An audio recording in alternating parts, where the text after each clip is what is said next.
తెలుగు కథ వింటారా ఛానల్‌కి స్వాగతం. ఓ రాత్రి పాన్పుపై నిద్రిస్తున్న చక్రవర్తికి టక్కున ఒక ఆలోచన వచ్చింది. దేవుడు సర్వసమర్థుడు. ఆయన చేయలేని పని అంటూ ఉండదు. అలాగే రాజునైన నేను కూడా సర్వసమర్థుణ్ణి. నాకు కూడా అసాధ్యమైన పని లేదు. కానీ సృష్టి మాత్రం నాకు అసాధ్యం. అలాగే భగవంతుడికి కూడా సాధ్యం కాని పని ఏదైనా ఉందా అని సందేహం కలిగింది. ఎంత ఆలోచించినా చక్రవర్తికి దీనికి సమాధానం దొరకలేదు. మరుసటి రోజు సభలో ఇదే విషయంపై మంత్రిని అడిగాడు. నేను చక్రవర్తిని, సమస్త పనులు చేయగలను. నాలానే భగవంతుడు కూడా అన్ని పనులు చేయగలడా అని ప్రశ్నించాడు. అవును మహారాజా, మీరు సర్వసమర్థులు. దేవుడు మీకు సరికాదు. మీరు చేయగల కొన్ని పనులు ఆయన చేయలేడు. మీకున్న అవకాశం ఆయనకు లేదు అని అన్నాడు. తనను దేవుడి కన్నా గొప్పవాడిగా మంత్రి పొగుడుతుంటే చాలా ఆనందం వేసింది. కానీ తను ఏ విషయంలో దేవుడి కన్నా గొప్పవాడినా తెలుసుకోవాలని అనిపించింది. కానీ నేరుగా అడగడం తన హోదాకు తగ్గదు అని అనుకున్నాడు. అందుకే మంత్రితో,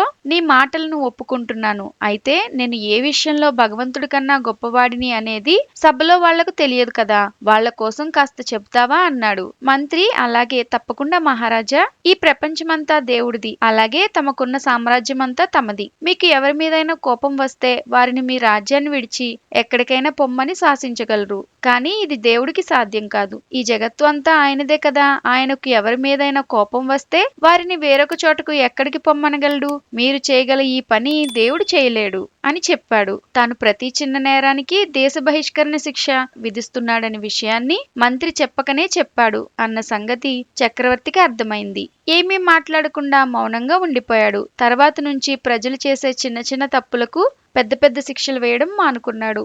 ఇలాంటి మరెన్నో కథలు వినాలనుకుంటే తెలుగు కథ వింటారా ఛానల్ని సబ్స్క్రైబ్ చేసుకుని పక్కనే ఉన్న గంట సింబల్ని ప్రెస్ చేయండి. మరొక మంచి కథతో మళ్ళీ కలుద్దాం.